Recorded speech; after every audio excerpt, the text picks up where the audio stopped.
1:35 a.m. Flight 447 makes final radio contact with Brazilian air traffic control. Your traffic, my friend. Okay, The plane leaves Brazilian airspace and now flies into a radar dark spot in the middle of the Atlantic. The aircraft will be out of radar contact until it comes within range of Senegalese air traffic control. It was right in the middle of the big gap, in the middle of the ocean. And it was at a point where it was handing off between Brazil and Senegal.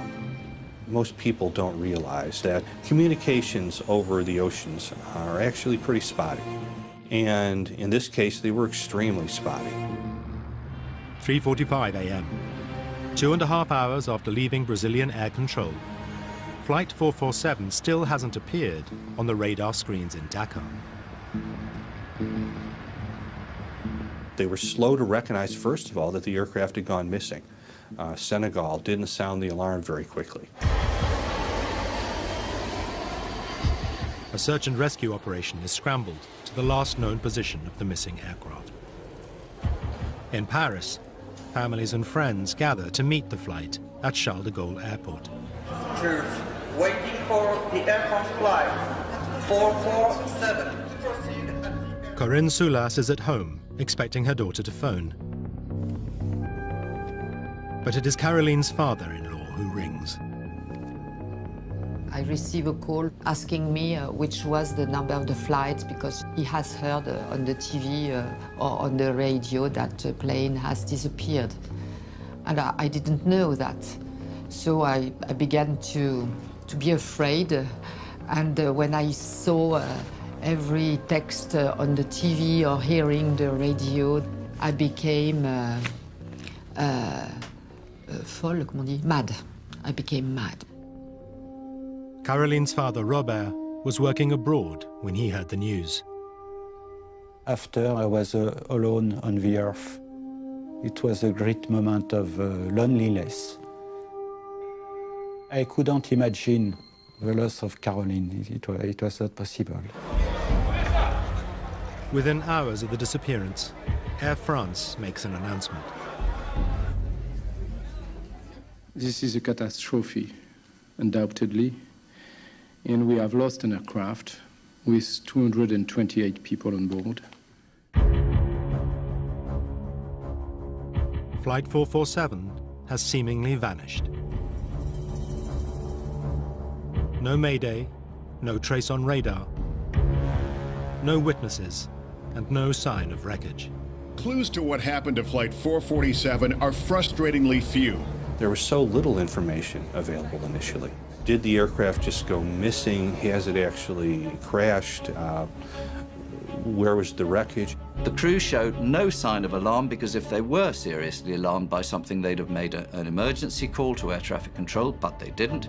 And the fact that there was no distress signal, what does that say to you? It could be, dare I say, a bomb or something like that. First thing people think about now, post-2001, is terrorist attack. When French intelligence officers check the passenger list, they spot names they suspect are linked to radical Islamic organizations. Only the wreckage could confirm or disprove the bomb theory, but they cannot pinpoint where the plane went down. The difficulties for Air France 447 were huge.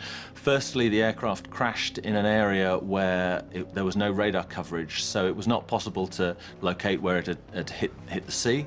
So the search area was enormous. They were looking over an area of 17,000 square kilometers.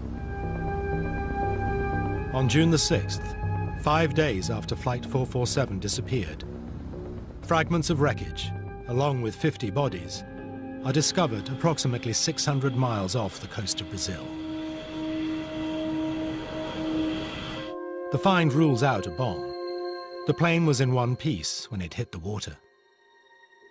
The fact that the bodies that were found floating on the water came from many parts of the aircraft, as when they were identified, gives some indication that the aircraft was intact and the people were still inside it when it struck the water.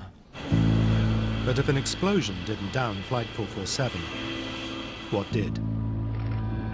How can such a sophisticated, expensive machine have such a large, profound loss of life? There was a very strong hunger and need to know why it happened, both for the families and also for future safety. With over 600 Airbus A330s in daily service worldwide, it's vital to find out what caused the crash. The answers could lie in the plane's black boxes, but they are lost 2.5 miles down on the seabed. I want to know exactly why my daughter died. The reason why.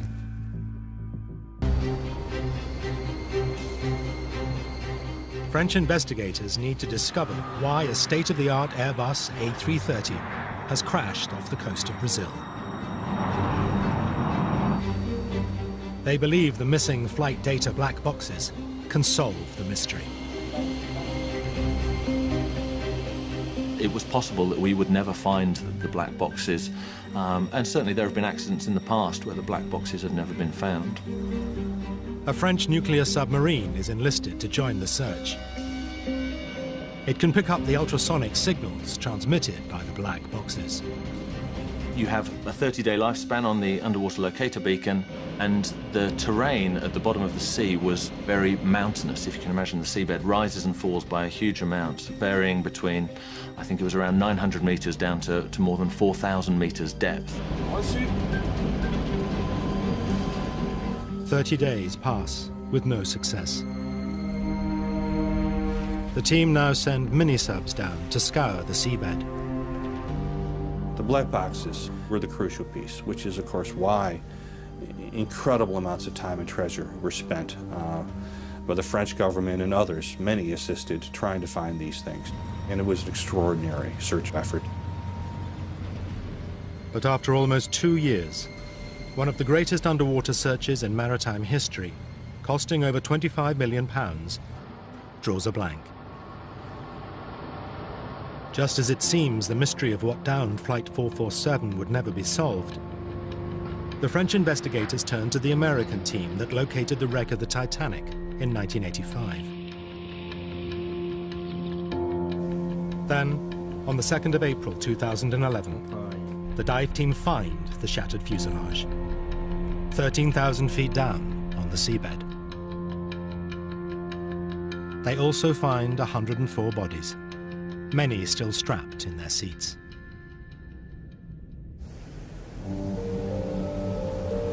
Quite a few of our families were literally kind of on tenterhooks waiting for a call as to whether their loved ones had been found. And for families that then get the call saying, sorry, we haven't found it, their hopes have been raised up, then dashed again. 74 bodies remain missing, including that of Caroline Soulas. It was a nightmare, a new nightmare for a lot of families. But deep under the Atlantic, the divers are still searching the wreckage. Until, at last, they find what they are looking for, the black boxes. When they did find them, it changed everything, because now we started really getting a clear picture. The families and friends of the 228 people who died now have a chance to find out what really caused the crash. The black box data will unravel the precise sequence of events that led to the loss of the aircraft. The actual recordings have not been publicly released, but actors will read a transcript documenting the final, terrifying minutes leading up to the crash. Je crois qu'on va à une vitesse de fou là. Qu'est-ce que vous en pensez? Remonte, remonte, remonte, remonte! Flight 447 leaves Rio and heads north, following the east coast of Brazil. In charge of the plane is Captain Marc Dubois, aged 58, with almost 11,000 flying hours under his belt. The second pilot is 37-year-old David Robert, who's clocked up over 6,500 hours. The third pilot is Pierre-Cédric Bonin, whose wife is also on tonight's flight. Age 32, Bonin, with just under 3,000 flying hours, is the least experienced member of the crew. Bonin is sitting in the cockpit's right-hand seat. His captain, Dubois, is sitting on the left. Robert is taking the regulation sleep break in the small cabin to the rear of the cockpit.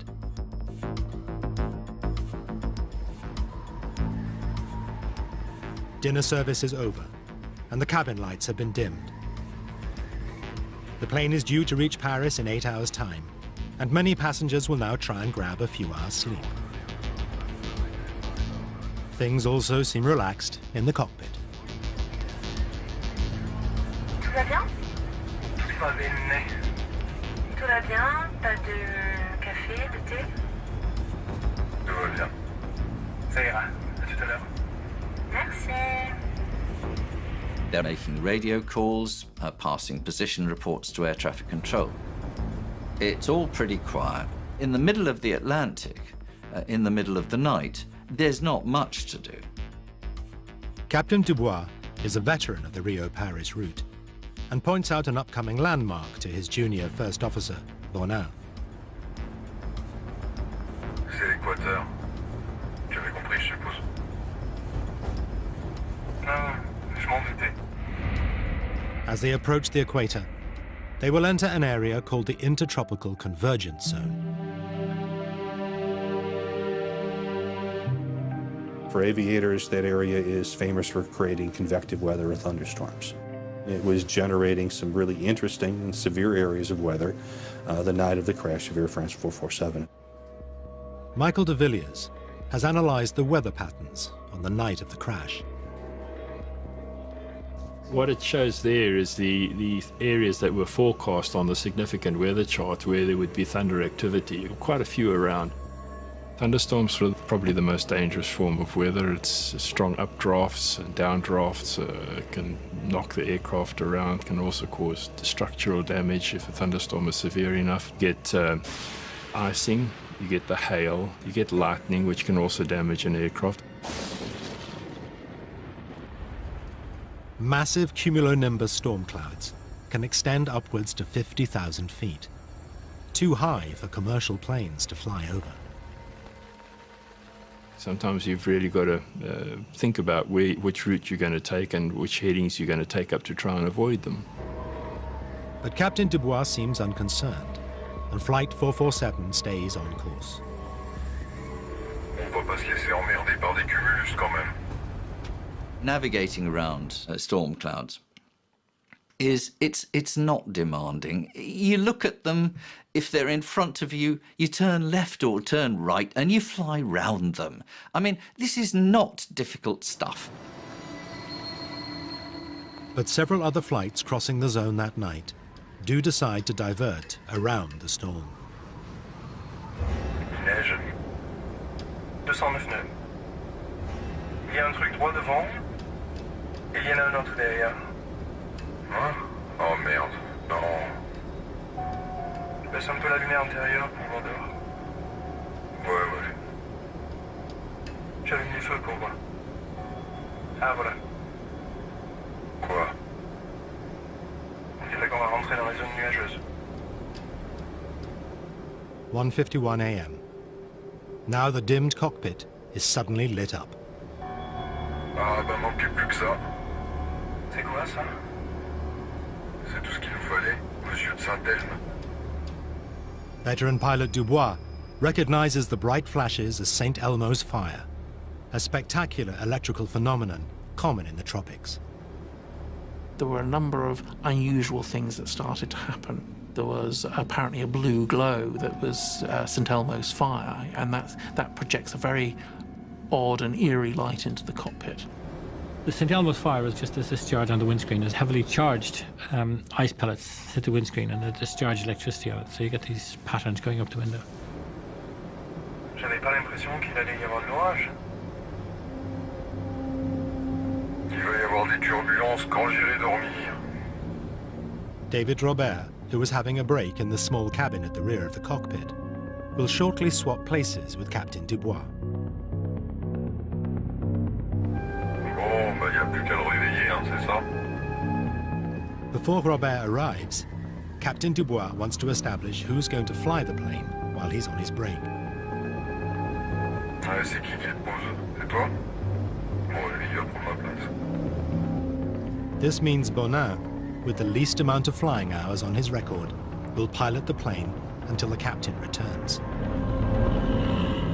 If a captain is going on the break, you would have thought that the priority would have been to have the most experienced person in charge of the aircraft and sitting in the appropriate seat. T'as dormi? Moyen. T'as pas dormi? Il a dit moyen. Bon, allez, je me casse. Bon, ça va.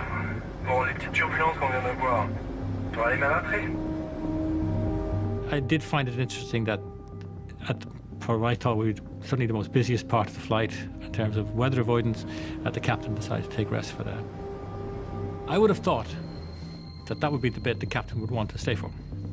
The decision he made, in his mind, he was quite happy with it. In hindsight, us looking at it, maybe it wasn't the best decision. Minutes after Captain Dubois leaves the flight deck, the weather deteriorates. On va les appeler à la veille pour leur dire. Oui. Oui, Marlène, c'est Pierre devant. Dis-moi, dans 2 minutes, on devrait passer une zone où ça devrait bouger un peu plus. Il faudra vous méfier. D'accord. On s'assoit alors? Ouais, je pense que ça serait pas mal. Je te rappelle dès qu'on est sorti de là.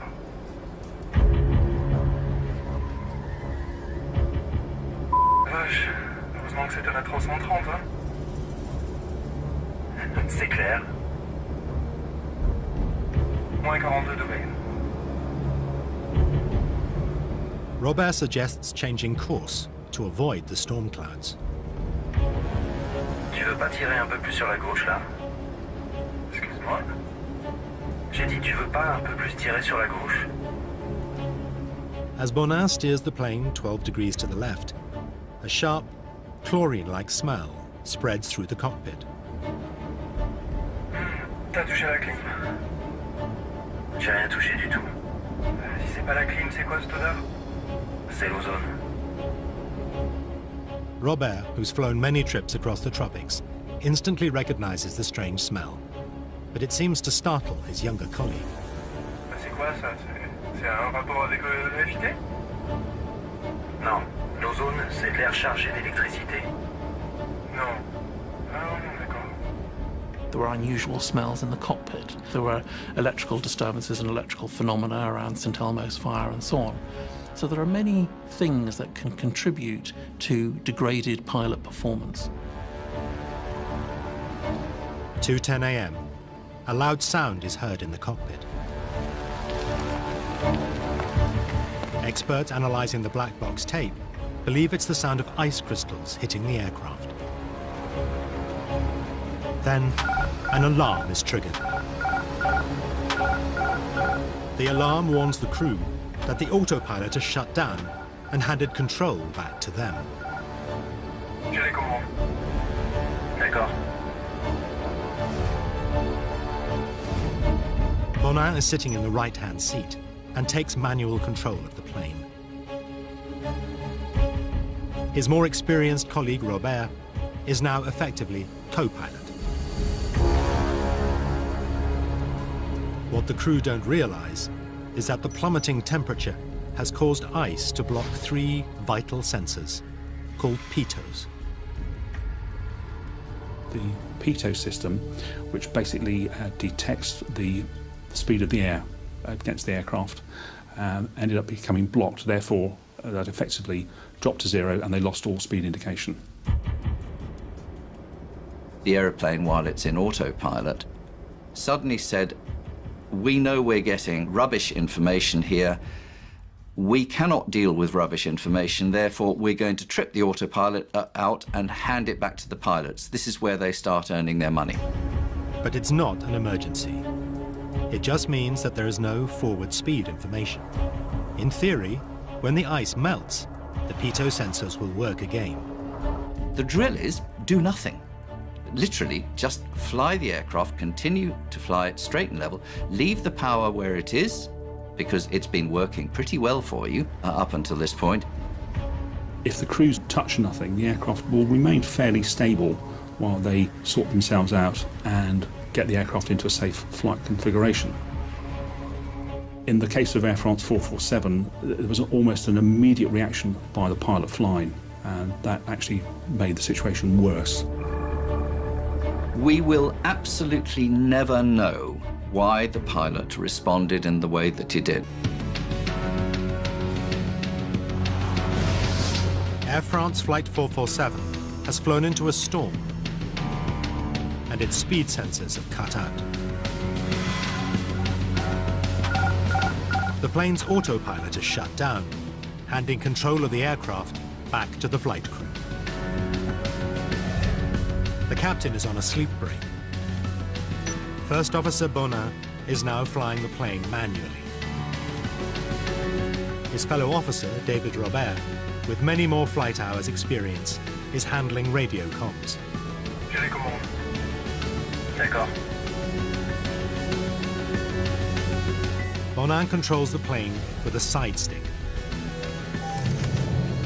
He had the side stick in his right hand, and he just yanked it backwards. In layman's terms, what the pilot flying did was pull back on the control stick, which caused a change in the pitch attitude to go nose up, causing the aircraft to climb. The black box data confirms why Bonin wanted the plane to climb. The aircraft instruments showed a loss of altitude of 400 feet or so. But when the speed sensors froze up, the instrument displays gave the pilots false readings of their speed and altitude. It was not an actual loss of altitude. It was only instrumental. It was false. It was wrong. Ça n'affiche pas la bonne vitesse. On a perdu la vitesse, c'est ça? You've got to rely on your instruments, and of course if your instruments are now faulty or telling you wrong information, then it's difficult to know where to take that, because you train to rely on these things. Bonin decides to trust the instruments. He pulls back the stick, and the plane starts to rise. The aircraft will go up quite rapidly. In fact, at one point it's climbing at 7,000 feet a minute, which is a very high rate of climb at that altitude. Because he was going uphill into very thin air that the aircraft couldn't be supported by while it was at its weight, the aircraft started slowing down, just like if you leave your foot on the accelerator of a car and it starts to go up a hill, it will slow down unless you give it more gas. So this airplane was slowing down. Now, another alarm rings out. The stall warning. A stall happens when the aircraft is going too slowly for the wings to produce sufficient lift, and therefore the aircraft starts to drop. It starts to fall. It stops flying, starts falling. To prevent the plane falling, Bonin needs to act quickly. When the stall warning occurred, the pilots are expected to take an immediate action of changing the attitude, push forward on the side stick, reduce the angle of attack, and therefore recover from the stall. The way to recover that is to get your speed back.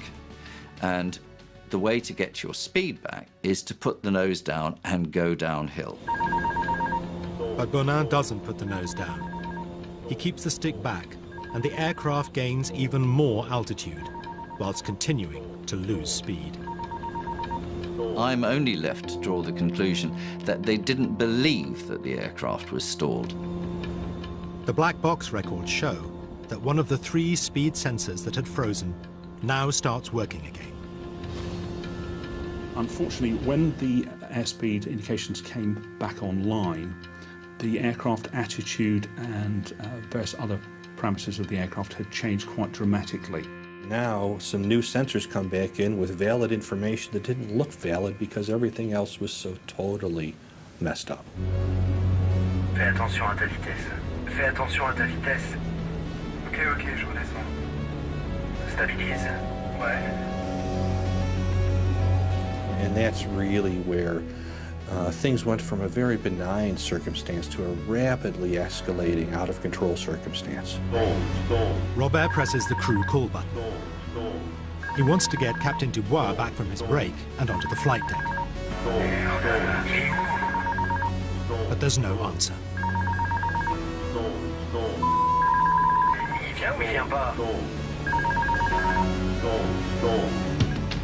Air France 447 is now 7 miles above the sea and still climbing. Once you're going up very, very fast, the speed is decaying very, very rapidly. If you kept pulling back, then you'd increase the rate of climb to a point, and the speed would decay until you got towards the point where the aircraft stalled. And then everything changes very dramatically. Now, at nearly 38,000 feet, Flight 447 starts to drop.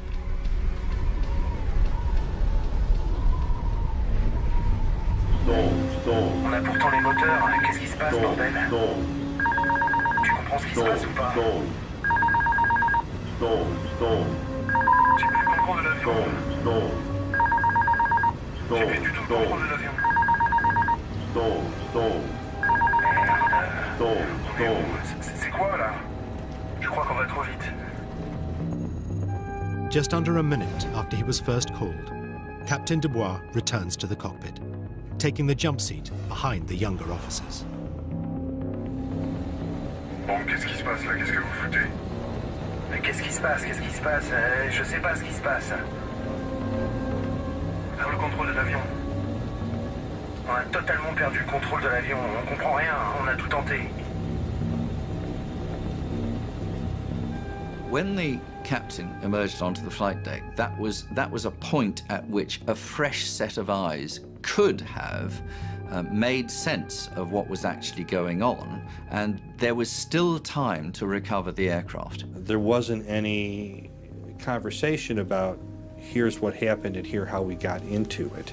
I think it would be very difficult for somebody just walking straight onto a flight deck to suddenly instantly determine, oh, you are in a deep stall descending at 10,000 feet a minute with a high nose attitude, you need to do this.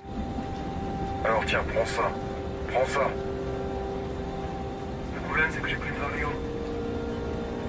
D'accord. The variometer, the instrument that measures the vertical speed of the aircraft, has stopped working. J'ai plus rien qui s'affiche. On n'a pas une seule indication valide. They were faced with unreliable indications of things, and they were trying to make sense of what was reliable and what the aeroplane was actually doing. So they were struggling to know what you could believe and what you couldn't believe. Because Bonin is still pulling the stick back, the nose is up and the plane is stalling. Je crois qu'on va à une vitesse de fou là. Qu'est-ce que vous en pensez? He thinks the plane is going too fast and moves to put on the air brakes. At that point, that's absolutely the wrong thing to do. The problem already was going too slow and not having enough lift. The speed brakes would have made that worse. David Robert rapidly overrules the man flying the plane. Non, surtout sors pas les freins. Non? Ok. Les sors pas. The aircraft now falls to below 30,000 feet, but they still have time to recover the situation. If they had stuck the aircraft's nose down and applied a decent amount of power, they could have recovered completely from the stall and, with an undamaged aeroplane, resumed the flight. Robert now takes over control of the plane without issuing the customary verbal acknowledgement. But he doesn't realize that Bonin is still pushing back on his stick, and the crew concentrate on getting the wings straight, rather than powering the plane downwards, out of the stall. Les ailes sont à l'horizontale, non? Les ailes à plat. Allez, on redresse sur l'horizon. Sur l'horizon? They didn't understand what was happening to the airplane. They didn't have it. The picture they had in their head of what was going on was so confused that the actions they took, which they hoped would recover the airplane, were absolutely the wrong actions. On tire, qu'est-ce que t'en penses?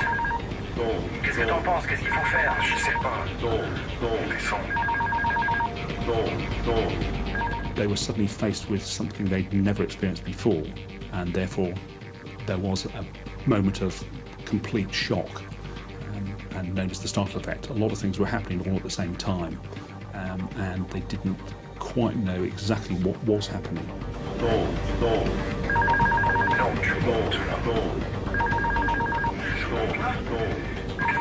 Alors on descend. Tu montes? Merde, c'est pas possible. We'll never know what was going on actually in the heads of those pilots. All we know is that they were confused. Exactly what picture they had of what was going on, we'll never know. The stall alarm, having rung 58 times, now cuts out. The computer stopped telling the pilots that the aircraft was stalled because it had gone into realms that the computer just didn't recognize. The computers have switched off. They've said, sorry, there's no information here that I can work with, so I'm out. The ocean is now just 20,000 feet below the rapidly descending plane. The aircraft went down that way with an average rate of descent of 10,000 to 15,000 feet a minute.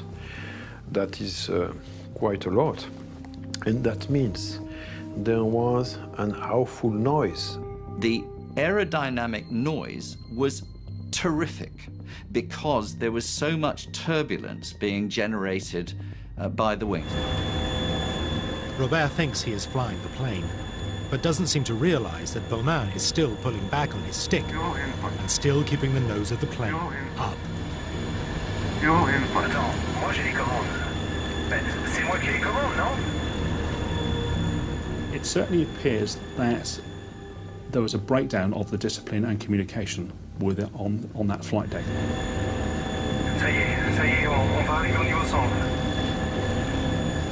They're flying through, so flight level 100, which is 10,000 feet. I think that was a point where we went from, we have some time to figure this thing out, to like, we might not be able to save ourselves.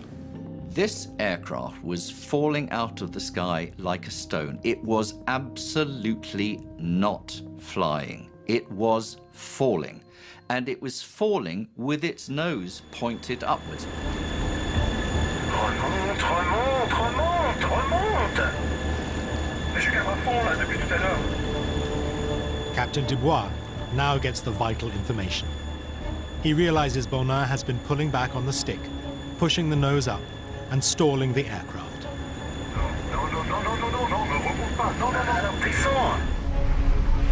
To get out of the stall, Robert knows he must get the nose of the plane pointing downwards. Alors donne-moi les commandes. À moi les commandes. Vas-y, fais les commandes. Attention, je cabre. Je cabre, je cabre. Je cabre. Il faudrait là, on est à 4000 pieds. Je cabre là.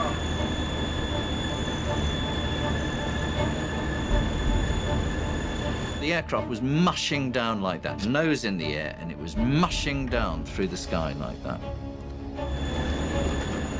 As they near 2,000 feet, the aircraft's ground proximity warning system detects the ocean below, and a new warning sounds. Pull up! Pull up! Sink rate!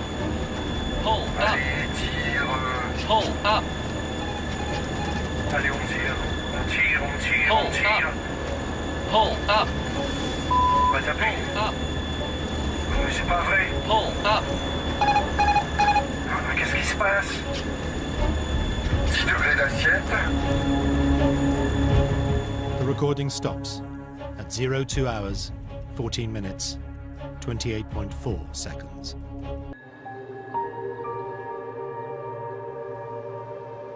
228 people died on Air France Flight 447. The crash also shattered the lives of families and friends. Sebastian Vedovati and Caroline Soulas met in 2003 on an Air France flight to San Francisco.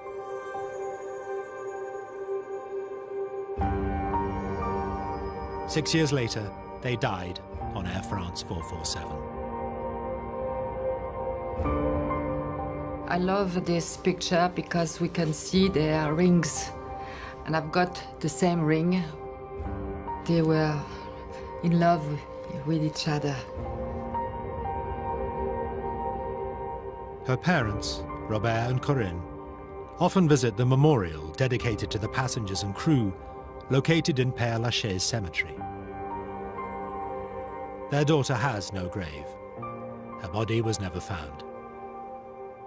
And the problem is also that they were a couple. Sebastian's body has been retrieved and Caroline no. So it means that they are separated now forever. I hope she didn't feel anything before the impact, before the crash, I hope. I'm not sure of this.